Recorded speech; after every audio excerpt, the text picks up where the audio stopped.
केसीआर एक इंतहाई मक्कार सियासतदान, तोता चश्म और झूठा आदमी है। इस पर भरोसा मत करो, होशियार हो जाओ। बल्कि तेलंगाना के हर मर्द और औरत मुसलमान से मैं मुखातिब हूँ कि उठो, उनका साथ दो, इन लोगों के हाथों को मजबूत करो जो बीजेपी के खिलाफ खड़े हैं। इन लोगों को मजबूत करो। मैं पूछना चाहता हूं डायरेक्ट तुमसे, क्या तुम एक झूठे को वोट डालोगे? मैं पूछना चाहता हूं तक तुम सबसे, क्या उसको वोट डालोगे जो मुसलमानों को आलेर में गोली मार दिया? मैं पूछना चाहता हूं तुम लोगों से, क्या 40 मदरसे बंद करने वालों को तुम वोट डालोगे? 40 कॉलेजेस को बंद करने वालों को वोट डालोगे? मैं पूछना चाहता हूं तुमसे, मस्जिदों को शहीद करने वालों को तुम वोट डालोगे? गुज़िश्ता 10 साल हिंदुस्तान में मुसलमानों के लिए एक इंतहाई सख्त से सख्त दौर गुजरा है और गुजर रहा है। बहरहाल ये बात याद रखिए कि ये सरकार चाहे दिल्ली की हो या हैदराबाद की, ये गरीबों की अक़लियतों की सरकार नहीं। इस सरकार का एक मखसूस एजेंडा है, वो आपस में झगड़ा कराओ और जो बिजनेस कम्युनिटी इनके साथ शामिल है उनका फ़ायदा करो। यह है ना हकीकत। फिर जब जयशंकर प्रोफेसर ने इस मसले को उठाया तेलंगाना के, तो उसमें मैं शामिल हुआ और आजानी जयशंकर के साथ जब केसीआर ने इस चीज़ को समझा और इसकी सियासी बागडोर अपने हाथ में ली, तो हम भी शामिल हुए। 12 साल उनके साथ काम किया है। दूसरे मानों में शायद केसीआर को मुझसे ज़्यादा बहुत कम लोग जानते हैं।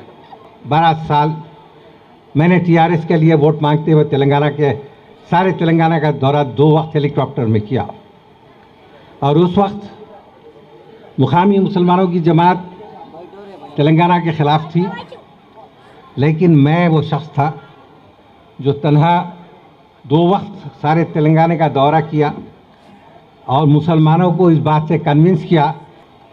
मेरे आने का मकसद सिर्फ़ और सिर्फ एक ही है, मैं कोई कांग्रेस पार्टी का मेंबर नहीं हूँ, मैं कोई ज़ाती फ़ायदे के लिए यहाँ पर नहीं आया है।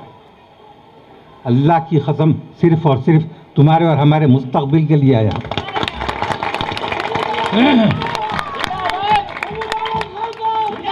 अब सुन लीजिएगा, ये जो इलेक्शन हो रहा है इसके 2 फरीक हैं, सिर्फ 2। ये बात गौर से सुनिए, चाहे मेरे मुसलमान भाई बहन हो या मेरे हिंदू भाई बहन हो, खुला खुला ये बात बोलना चाहता हूँ कि इसके 2 ही फरीक हैं। एक तरफ कांग्रेस है, दूसरे तरफ बीजेपी और बीआरएस। बीजेपी और बीआरएस एक ही चीज़ का नाम है। धोखा ना खाएं, यहाँ पर धोखा ना खाएं, क्योंकि ये हकीकत है और हकीकत थी कि बग़ैर मुसलमानों के तेलंगाना बनना मुश्किल था। इसमें कोई शक नहीं कि 12 साल के तवील अरसे में प्रोफेसर जयशंकर के साथ हम लोग थे और केसीआर ने काफ़ी काम किया है। जो काम किया है वो काम किया है, ईमानदारी से मैं कहूँगा, झूठ नहीं कहूँगा। उसके बाद हालात बदले। केसीआर ने कई लोगों से कई वादे किए, मुसलमानों से भी वादे किया। अब सुनिएगा, नंबर 1 वायदा 12% रिजर्वेशन, सुनिएगा। नंबर 2 वायदा हमारे तालीमी इदारों को बरकरार रखने का और उनको फ़रोग़ देने का। नंबर 3, अब फहरिस्त बढ़ते जाती है, ऐसे 40 वादे किए गए। जैसे मामूली बातें भी थी, KBR पार्क का नाम बदलकर मैं आसिफ जाह बाग रख दूंगा, इस्लामिक एकेडमी बनवा दूंगा, जहांगीर पीर की दरगाह के अंदर जो ज़मीन है उसको डेवलप कर दूंगा और एक वहाँ पर बेहतरीन एक 100 एकड़ के ऊपर कॉम्प्लेक्स बना दूंगा, अजमेर में रुबात बना दूंगा। इसके साथ साथ जो सबसे बड़ा सीरियस वादा उन्होंने किया वो ये वादा था कि मैं मुसलमानों को पॉलिटिकल रिप्रेजेंटेशन भी दूंगा। और ये बात मैं खुलेआम कह रहा हूँ, कई और जलसों में कहा है कि केसीआर साहब अगर मैं गलत हूं तो आप गीता ले लीजिए, मैं कुरान ले लेता हूं। लेकिन ये शख्स इनमें से एक वादा भी पूरा नहीं किया, एक। और यह हुकूमत, अब सुन लीजिए भाइयों, यह हुकूमत सिर्फ 5 लोग के लिए है। केसीआर, केटीआर, कविता, हरीश राव और संतोष। इसके अलावा कोई हुकूमत किसी के काम की नहीं है। यह सुन लीजिए, आप गलतफहमियों को दूर कर लीजिए। आप हुकूमत जैसी ही केसीआर की आई, टीआरएस गवर्नमेंट बनी, चंद दिनों में ही आलेर एनकाउंटर हुआ,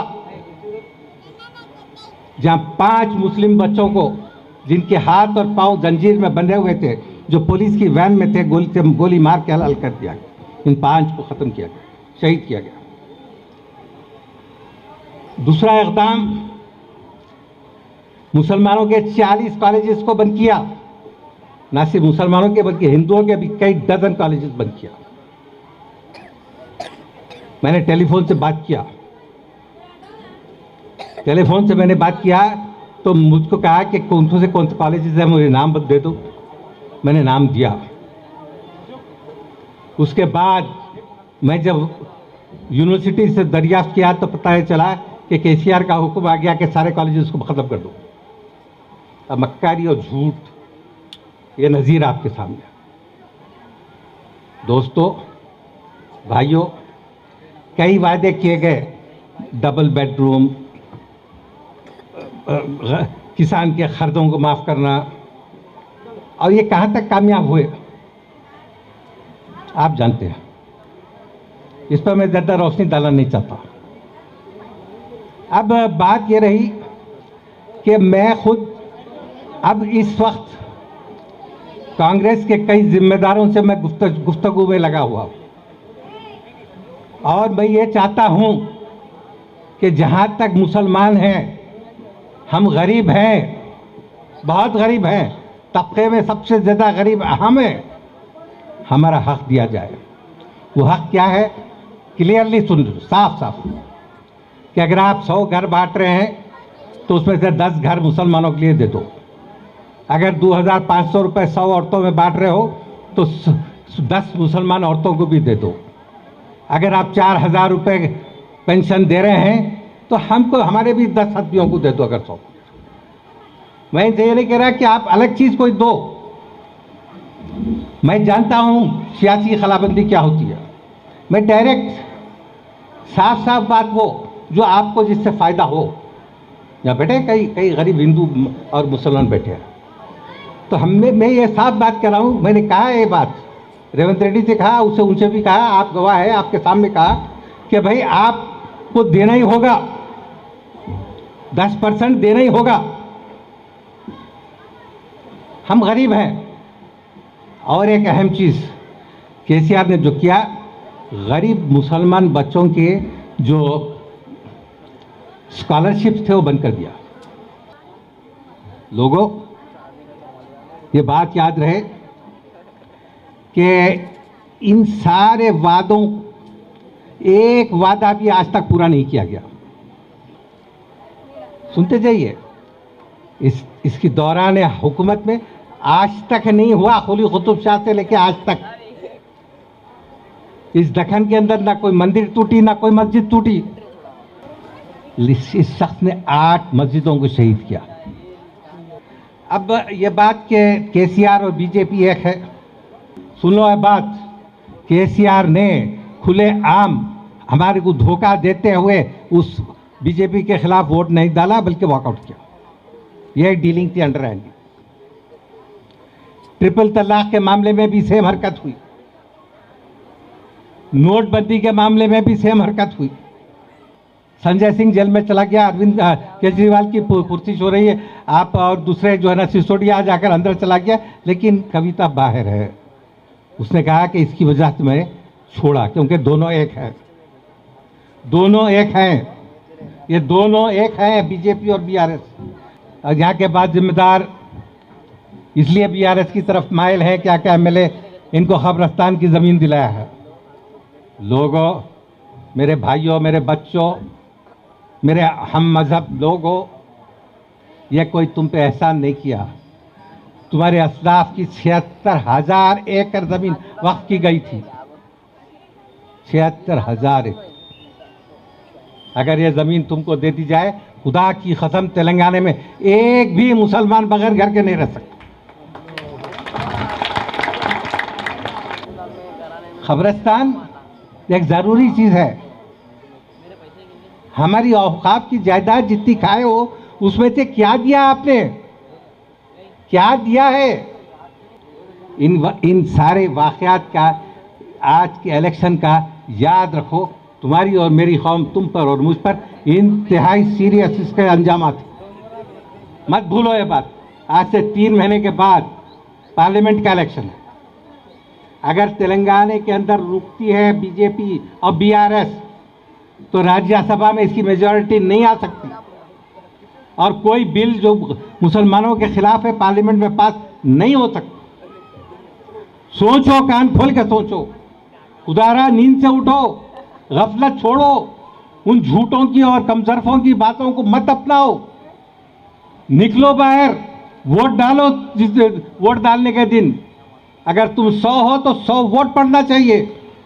अपने हक की मुफादियत के लिए बाहर आओ, निकलो, पहचानो दोस्त और दुश्मन को, पहचानो, खुदा के लिए उठो। ये तय कर लो कि इस शख्स को यहाँ रोकना है, इसके ये ख़ानदान के 5 अफराद को बहुत हो चुका है, यहाँ रोकना है।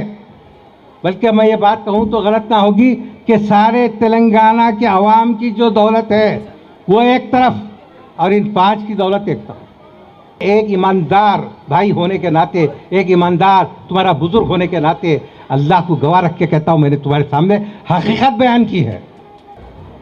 ये मौका है इस गिलाज़त को लकीर खींचने का, ये मौका है मंदिरों को, मस्जिदों को शहीद करने वालों के हटाने का, ये मौका है उनको जो तुम्हारे और हमारे साथियों को, हमारे बच्चों को गोली मारा है, उनको हटाने का।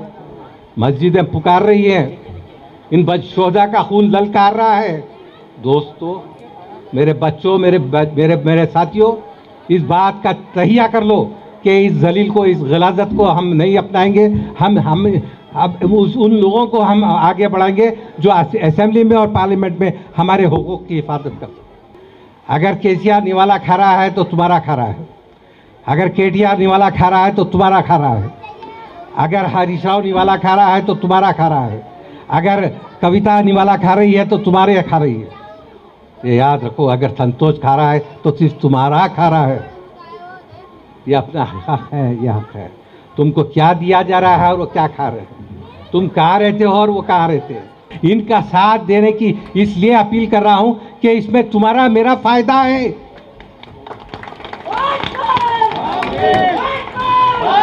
हर वोट बीआरएस का, ये तेलंगाना के हर आवाम से, हर एक बच्चे से मैं मुखातिब हूँ। एक तेलंगाना के एक बच्चे से, एक मुसलमान बच्चे से, चाहे औरत हो या मर्द हो, उसे मुखातिब हूँ कि हर वो वोट जो बीआरएस को जाएगा, बेशक वो वोट बीजेपी को जाएगा। गलत फहमी को दूर कर लो, ये दोनों एक है, नाम बदले हुए हैं। जब तक तेलंगाना की नाम की जरूरत थी तो टीआरएस थी, जब तेलंगाना की नाम की जरूरत नहीं रही तो बीआरएस बन गई। हर खबर पर नजर रखने के लिए हमारे चैनल को लाइक, शेयर और सब्सक्राइब जरूर कीजिए। Crime control news Hyderabad.